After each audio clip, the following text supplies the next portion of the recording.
Danke bafowethu, welcome back to Nkulisoko. Ngicela ningakhohlwa ukulike and subscribe. Breaking news bafowethu, i-Kaizer Chiefs seyikhonfirmile nekhefu ukuthi uVele Bayi noBatman no-Igadaro noMayo babarejistile laphana kule competition le ikhefu, kusho ukuthi bangadlala any game. So kuzoya nge-Kaizer Chiefs ukuthi baselecta nini, sobona ngabo. So and then enye into ekhishwe ikhefu noma esiyibonayo laphana kukhefu bafethu, isquad se-Kaizer Chiefs esizotravela selaphana eCongo siyodlala against the-AS Simba laphana eCongo. It's not gonna be an easy match. Vele ama-match away wase-Africa awekho lula bafuthu. Sikhumbule ukuthi i-Orlando Pirates ike yadlala lapha bayirobha straight, ama-penalty awu-2 angekho.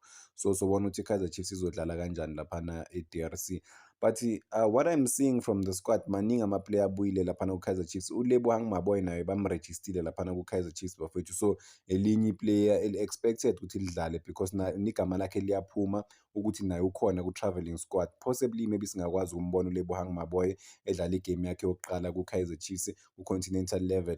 Why uLebohang Maboy important bafethu laphana ku-Kaizer Chiefs? Because unayo experience yokudlala kuwo wonke lama-country lawa amaningi, because neMamelodi Sundowns ba-travela neMamelodi Sundowns for years and years and years.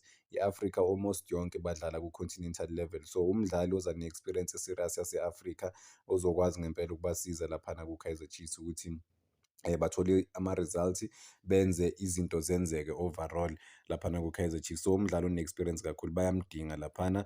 So abanye abadlali uMayo finally naye-ke bam-involvile laphana-ke ku-CAF Confederations Cup for the first time. Bamrejistile, kusho ukuthi i-registration yakhona approved, uzokwazi ukudlala laphana eCongo.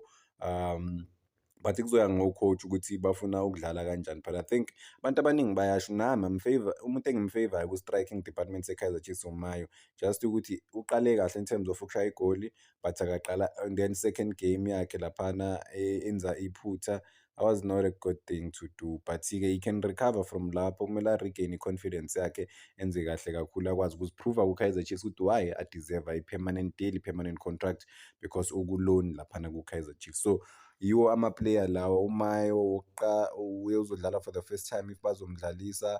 uLebohang Maboy naye ukhona esikimini se-Kaizer Chiefs. Enye i-surprise, Mfundo Vilakazi straight from i-World Cup bafethu laphana esquadini se-Kaizer Chiefs.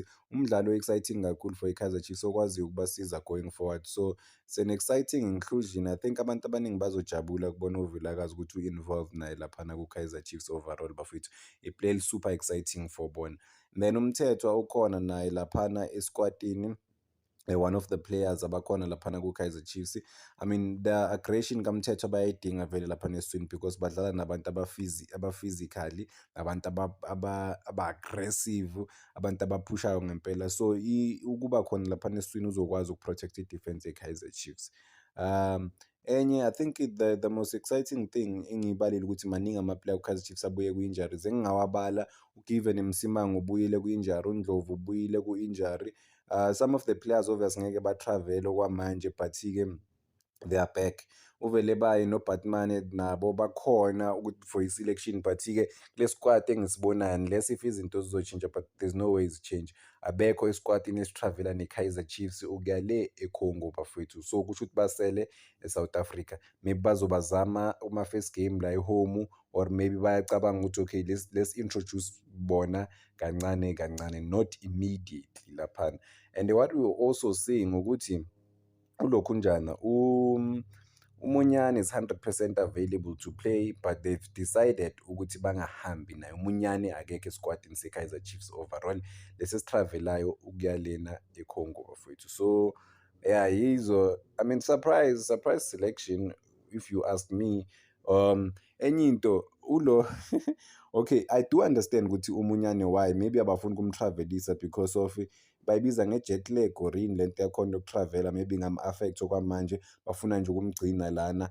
Second leg kuzobe khona nanokuthi adlale ama-local games, hhayi ukuthi andiza lokaya le nale aqeda ukurecover. Same thing noGiven Msimango, same thing maybe noVele Bayi noBatman, because of ababaselektanga, maybe bafuna ukuthi balokhunjani ba-recover fully. Nolo ovele i-match fitness yabo izoqala la locally than ukuthi vele babaphose ku-continental level la kune-pressure khona enkulu. So but njengoba beya-registered, I think that's a good thing to that's a good thing ukuthi bazokwazi nabo ukusiza i-team going forward. Laphana phambili-ke uLilepo ukhona, it's expected ukuthi I mean uLilepo udlala ku-home country yakhe, uyawazi in and out, uyayazi le team, uyabazi abadlali.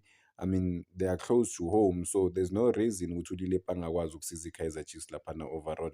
I would like to, before I move, I wanna go back to izolo laphana ejimini ye-Kaizer Chiefs, abadlali engibabonile because baningi abadlali bebajima laphana ku-Kaizer Chiefs. uDuba simbonile ejima laphana, even uVilakazi simbonile. Njengoba bengishilo ukuthi uVilakazi ubuya ku-FIFA World Cup le yama-under 20, I didn't think, maybe bengicabanga ukuthi maybe bazomnika i-break e-extra, but guess what, akuna-break e-extra la.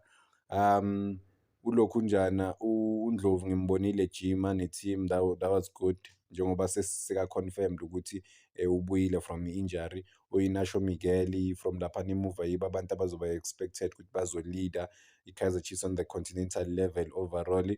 Morris naye usasekhona ku-Kaizer Chiefs ngimbonile, vele ukhona, akukho la azoya khona.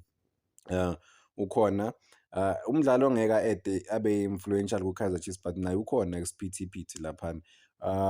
uVelebayi naye ejimini, what I like about uVelebayi, or what we can appreciate uVelebayi, I think i-hard work yakhe. I think u-Kaizer Chiefs bampraise kakhulu since efikile laphana ukuthi he's one of the most hardworking players. Kusho ukuthi uyafuna ngempela umdlalo ukurepresent i-Kaizer Chiefs nokuzibonakalisa ngempela ku-Kaizer Chiefs ukuthi uyadeserve ukuba laphana ku-Kaizer Chiefs. Ezinye esingazimenshina lana, very important would be uMako bafowethu. uMako usase-injured, akekho available. Ama-questions abuziwe u-Kaizer Chiefs mayisayina uMako ukuthi abasayini umuntu odila nama-injuries amaningi na, kwathiwa well bamthole mahhala, so ama-risk mancane, even noma elimale i-Kaizer Chiefs ayiluzanga kakhulu, hhayi ukuthi ikhiphe boma-10 million for yena or malini. So it's not like i-Kaizer Chiefs izoluza imali eningi, but you build, let's say ubuilda i-team around wena, so you can't build i-team around abantu abahlezi ba-injured. Uma kose-injured kawu-2 laphana ku-Kaizer Chiefs, I'm not saying kumele bamdrobhe, kumele kwenziwe njani, but what I'm saying ukuthi you cannot build i-team ngomuntu ozohlezi e-injured. Uyazi ukuthi ngesizini, imagine isizini siqeda ukuqala but already ube-injured kawu-2, pre-season ube-injured, wabuya first few games bekangekho, and then wabuya wathola man of the match, wadlala, and then waba injured again. So izinto ekumele babheke lezo around lesiya amanye amaplayer abanawo laphana ku-Kaizer Chiefs, ukuthi okay, they have to try and minimize into zabo in terms of ama-injuries nokunye, because they cannot afford ngempela ukudila nama-injuries. Badinga wonke ama-player ukuthi abe khona, but with that being said, akhona ama-player laphana azokwazi ukufitha ku-Kaizer Chiefs noma be-injured abanye abadlali. uMako u-injured, but guess what, uLokhunjana, uShinga abamselekthanga again. So I mean ngiyazi ukuthi ku-harsh bafowethu lento le engishoyo ukuthi okay, uShinga abamselekthanga, but-ke ku-left back uMako akekho, khona uCross kuphela, but abamselekthanga ulo. Ngimbonile ejimini laphana uShinga is 100% available, there's nothing stopping him from playing, but-ke still akekho esquadini se-Kaizer Chiefs. Lokho kusho ukuthini ngempela? Ukuthi i-player compete nalo ku-position alikho available, but-ke they would rather pick umuntu odlala outside low position. Mawubheka i-left back e-Kaizer Chiefs ayikho attack minded, and uShinga he was gonna give them that in terms of i-attack, because khona uCross kuphela i-left back ku-Kaizer Chiefs, and then uMcCarthy, I think bangamqalisa, maba-replace kusho ukuthi bazodlalisa uMcCarthy laphana ku-left back. Mangibheka isquad esitravelayo laphana ku-Kaizer Chiefs, khona uCross, khona uMcCarthy, and then ku-right back uThabiso Munyane njengoba engekho, khona ama-player ayi-2, khona uSolomons, khona uFrosler. uSolomons udlala kahle kakhulu in recent games bafethu, angifuni ukuqamba amanga, so uyadeserve vele ukutravel, uyadeserve ukudlala esquadini. I mean what is giving i-Kaizer Chiefs bafethu, it's giving them so much big performances. Laphana e-Angola simbonile aba ne-performance enkulu. Wait, no, it was it Angola or no, it was i-return leg against the team yase-Angola, aba ne-performance enkulu before laphana bam-replace. I think possibly one of the biggest performers of the match, could have easily be a contender of a man of the match, but later on bam-replace, azange akwazi ukudlala a full game. Sikhumbula ukuthi leya game le yagcina nakuma-penalty, so azange akwazi ukuqeda i-game overall, but yeah, So far i-right back position i-covered in terms of uSolomons mekhona. If badecide ukudlalisa uFrostler I don't think is fit for uyayifitha leya position le i-right back, especially mabadlala nabantu aba-attack-ayo kakhulu. Is not one of the best defenders in terms of like i-defense, nah, is not good. But mawumbheka uFrostler umdlali o-right ongakwazi ukudlala i-midfield, ongakwazi ukuyi-dominate i-midfield. Is lacking in terms of ukumarka, but ku-midfield uzoba less pressured because of the place is congested. So angakwazi ukudlala khona. Is a good pass off the ball, ama-first touches wakhe good, so akanayo i-pace that much. So ku-midfielder angakwazi ukufitha in like a glove, like perfect ku-midfield. I don't know why ku-Kaizer Chiefs bangenzi njengamanye amaklabhu ukuthi uFrostler bayamazi ukuthi u-versatile, so they have to focus like bangafocus kuye ku-position eyodwa kuphela, bangafocusa nakwamanye ama-position ukuthi bangamzama kulawo ma-position. In fact abamzame, bamdlalisa lawo ma-position lawo because uyakwazi ukuwadlala. Ngike ngambona esayidini lakwa-left, umbona esayidini lakwa-right, like udlala ama-positions like are-different laphana. So it's very important for i-Kaizer Chiefs, but in terms of i-right back akanaso leso speedless, and sikhumbule ukuthi uthanda ukuya phambili isikhathi esiningi, but tracking back it's a big problem for yena. He's not able to recover, and then okushiya i-Kaizer Chiefs i-exposed laphana kakhulu, and they cannot afford ukuthi babe exposed ku-Kaizer Chiefs. But masibheka isquad sabo ukuthi singashape kanjani, maybe mangingapredict first starting 11, ugoalkeeper would say uPeterson, because they need i-aggression laphana emuva. They would go for uKwinika noMiguel, and then they go for uCross noSolomons, iphelile i-back four yabo. And then laphana esiswini uMthetho vele uzoqala 100%, ngiyazi ukuthi uzoqala uMthetho ukhona. Then omunye ozungaqala maybe noMthethwa laphana kungaba uNgcobo. I think yes, uNgcobo very important. So I think I would say for mina uMthethwa laphana noNgcobo, and then phambi kwabo number 10 uMduduzi Shabalala, and then ishayile eyalaphana ezama-midfielders, and then esayidini uLilepo, kwelinye isayidi ngalena, and then uModi, and then i-striker sabo kuzoba uLokhunjana uMayo. Yiso isquad se-Kaizer Chiefs leso esingabheka ukuthi mhlampe bangadlala ngaso for this big game. Yeah man, it's gonna be an exciting game. We can't wait ukubabona abafana babuya kwi-international break. Isithemba ukuthi ba-excited nabo ukuthi babuyile bazo-represent i-team. Bayafuna ngempela ukuwina for i-team. They're gonna get ama-results, that's for sure. Well, okay, let me ngiyibeke kahle lento le. They're gonna get ama-results if they are able to take their chances, because ama-opportunities bazowa-create amaningi futhi, but kuzoya kubo noma kuzoya ngabo ukuthi bayawathatha lawo ma-chances lawo, because ama-chance bazowathola.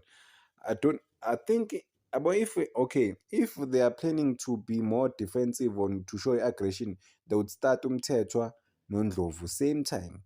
And then i-Kaizer Chiefs lapho-ke esiswini bafethu i-aggressiveness izoba khona, i-compactiveness izoba khona laphana esiswini, nanokuthi they will be able ukuthi to close izinto ezingenzeka laphana, to minimize izinto ezingenzeka, uku-make sure ukuthi leya team leya noma kuthiwa iyayibonisa leyo aggression leyo, but they are facing ama-players equally akwaziyo ukuyimesha the aggression part of things, which is them maybe playing ngenkani laphana esiswini. At the same time into ekumele bayibheke laphana playing eCongo, ama-aerial balls. Leya team izozama ukudlala ama-aerial balls amaningi because of i-height isikhathi esiningi ngeke iba-match, but sikhumbule ukuthi uCross ungcono nge-height, uKwinika ungcono nge-height, so bakhona abadlali laphana, but uSolomons laphana ku-right back, but lucky enough akadlali central, udlala laphana i-right back, so it's not gonna be affected kakhulu. But they'll be looking to cash i-Kaizer Chiefs kulawo ma-department lawo, basquare amabhola,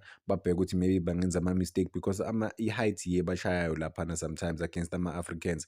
Okwinika bangaba nayo i-height, but-ke uNacho Miguel abanayo the height le efana namanye ama-teams wase-Africa. But yeah, they can compete overall, they will compete. But ama-results sobona ukuthi bazothola maphi ama-results. Return leg njengoba bengishilo, sobona ukuthi ku-return leg bagovele baye noBatman bazokwazi ukuba khona, bazokwazi ukudeliver for i-Kaizer Chiefs, because they are ready, they are registered bonke abadlali bakhona ba-available for i-Kaizer Chiefs eyodlala laphana, or mebebuya during the week bazodlala neSiwelele FC. Yes, during the week, think back, during the week bazodlala neSiwelele FC, which is not gonna be an easy game. I think izoba ngeyi-22 imatch yakhona if angenzi iphutha, mabadlala neSiwelele FC, because weekend ngeyi-18 baseCongo bayadlala, and then after match bayaresta, possibly ngeyi-19 they come back, or ngeyi-20 they come back, they touch down in South Africa, and then a day or two, and then they play against iSiwelele. Ama-match for i-Kaizer Chiefs this season bafethu ngeke abe lula, azoba nzima kakhulu ama-match abazowadlala laphana overall, because of bazodlala ama-match amaningi. I mean, ukutravela ukuya le nale, if bazokwazi ukuqualify for ama-group stage, kuzoba nzima kakhulu. But-ke bathe bona ba-ready, that is why laphana eNaturena behind closed doors badlala ama-friendly amaningi, badlala noGomora, badlala noSiwelele, ba-invite ama-teams waku-third division ukuthi azodlala nabo for ama-friendly games bafethu. So I think they are ready, they are well equipped this season ukuthi babe ready ukuthi baphushe for izinto, angeke kube lula. Sengiyivala nje, I think ama-player this season okumele ngempela abonakale, i-player Kaizer Chiefs ekumele liziphruve more than wonke ama-player Kaizer Chiefs uKhanyisa Mayo bafethu. Why? Uku-loan, and i-loan deal yakhe yakhona i-expensive for i-Kaizer Chiefs. So kumele aziphruve, kumele aphefome, aziphruve ngempela ukuthi uya-deserve ukuba ku-Kaizer Chiefs, because if akaphefome i-Kaizer Chiefs ngeke imsayine permanent. There's no way isayine umuntu o-permanent ongaphefome just nje ukuthi bamsayinele ukuthi mhlampe bayamthanda. No, ayikho into enjalo. You have to perform to earn i-permanent deal ku-Kaizer Chiefs. Sibafisela inhlanhla abafana bonke bazokwazi ukudlala lapha neCongo, ukuthi zonke izinto zabo zihambe kahle overall. Danko bafethu, ngicela ningakhohlwa uku-like and subscribe, making sure ukuthi le page lifika ku-15,000 subscribers. Danko, shapa makhosi, shapa.